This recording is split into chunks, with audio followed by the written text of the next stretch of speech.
No new contract for nurses at St. Louis University Hospital after a day of negotiations. Now they could be just days away from walking off the job again. It comes more than 3 months after a 24-hour strike.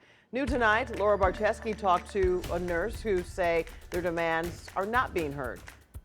Yeah, Kelly, I talked with one SLU Hospital nurse who says they've been working all day on this contract, trying to get somewhere with these negotiations.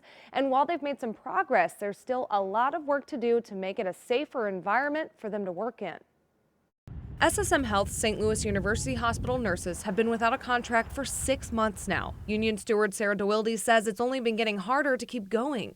We're losing our coworkers, and it's disheartening. Which leads them to a second strike, which is scheduled to last 2 days unless a contract is reached. I think my patients deserve to be well taken care of, and I think I'm the one that does the best for them. In a statement, SSM Health said in part, "We are deeply disappointed the National Nurses Organizing Committee has once again chosen to try and pull nurses away from the bedside to participate in a strike rather than complete discussions at the bargaining table." National Nurses United didn't call a strike. The nurses did, right?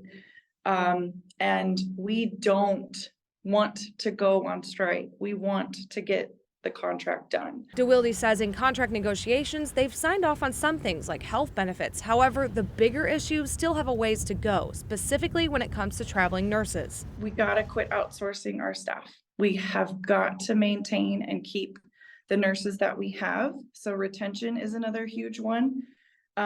And recruitment. So whatever that means to get people in here. She says safety is the next big issue, which is twofold for them, having enough staff to care for the patients, but also protections for the nurses at the bedside. They're worried that they're going to be belittled or yelled at or spit at or kicked every single day. You never know what's going to happen. SSM Health's statement goes on to say patient safety is our top priority. We will again have a comprehensive plan in place to ensure there's no disruption in care or service for the patients. If patient safety was their top priority, they would have this done.